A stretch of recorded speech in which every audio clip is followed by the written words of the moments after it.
There is a thing that calls beauty bias or pretty privilege. Pretty privilege is when people who are deemed more attractive based on the current beauty standards of the society they are in are having more opportunities than other people. It's really hard to admit it, especially for the people who are on the receiving end of these benefits. But it's true, sometimes we treat people differently depending on how they look. And one of the biggest factors in our society that defines what is pretty or not is weight. Hi everyone, welcome to my channel, really happy to see you back. And today with my couch companion, we're going to be talking about how plus-sized people are discriminated at work. Let's start with the terminology. What is weight discrimination? It's when people receive unequal treatment because of their weight. There is a weight stigma. It's a generally negative attitude towards people with usually higher weight, but it doesn't include negative actions. Today, I want to focus on the weight discrimination in the working place. And unfortunately, women face this type of discrimination more often than men. It happens because women generally face a harsher criticism of their looks, of their appearance. That's why consequentially they're more often discriminated because of their looks. Now, disclaimer here. In this video, I will give you a few real-life examples, but I always encourage you not to create a generalized judgment and opinion only based on a few examples. We should always look at the research, at the bigger data, and it doesn't make our personal experience less valid,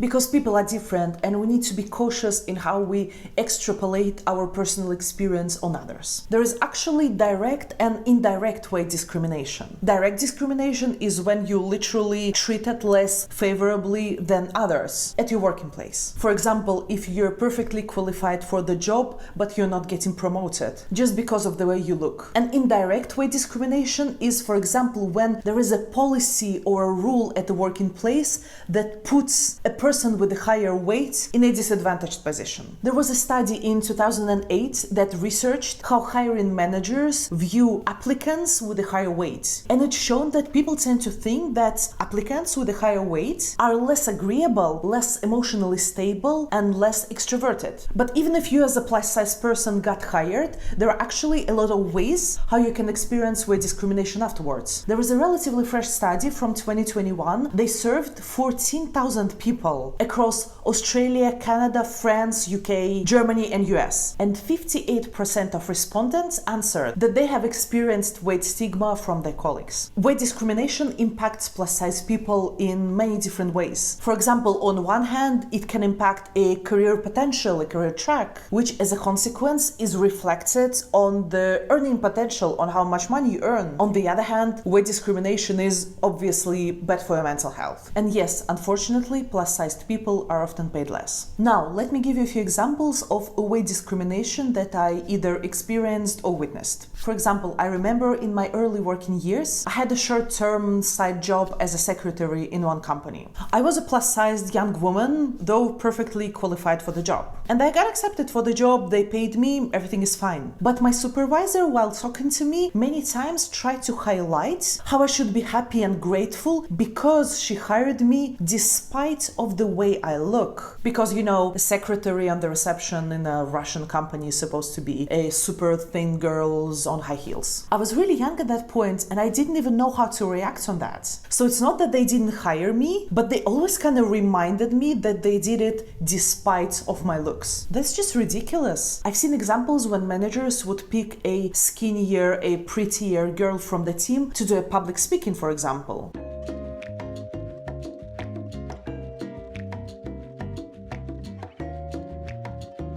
Because, you know, you will speak in front of the crowd, you represent the department, you should look nice. And this is a problem because a plus-sized girl member of the same team, perfectly qualified, is getting less exposure to public speaking, getting less exposure to management, which, as we all know, affects a career track. For the majority of my personal working life, I've been, I would say, happy to work in the companies almost without an open weight discrimination. So people would rarely tell something to my face. But of course, I felt a different treatment from time to time. Also, I work in tech. There are generally often fewer females there. But yes, I myself also experienced the different treatments than my skinnier, not plus-size colleagues. I would also say that when I started my career in tech, being a woman in IT was already kind of unusual enough. So I think because of that, I by default been perceived by others as a little bit, I don't want to say weird, but kind of why would a normal girl go to tech?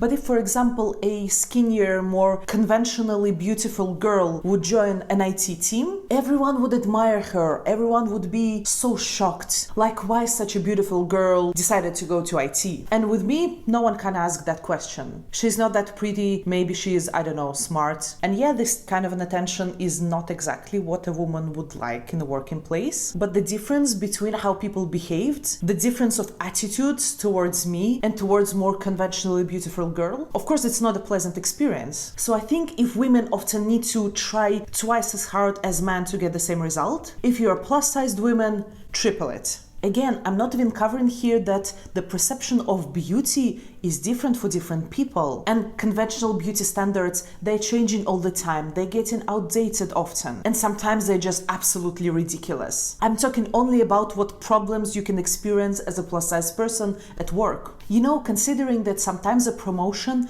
is just one single person's decision, often at work there is no one to collaborate your manager to ensure that this promotion or salary increase decision is not discriminative. And that's awful. So now it comes the favorite question. What are we gonna do about this? And I think here there may be two directions. On one hand, as with any discrimination or bias, we need to fight with stereotypes. We need to ensure awareness of the topic. People need to be exposed to other people, different gender, different body sizes. And this step by step normalized as this for the society. On the other hand, I do believe that in a corporate setting, there should be systems of leverages that would ensure this fair play, that would ensure that your managers won't be able to promote your teammate just because she is skinnier and you're plus size. And of course, it's not black and white. I can hardly imagine a manager who would say, yeah, I promoted this person just because she's, you know, skinnier and prettier. Though if it does exist, this is a separate issue. This is absolutely unacceptable. But it's also on companies to design these more subtle systems that would ensure this fair play and fight weight discrimination at work. Thank you so much for watching this video. If you're a plus-size person, I really hope that you never face any kind of weight discrimination in your life. And I also really hope that our society will get better at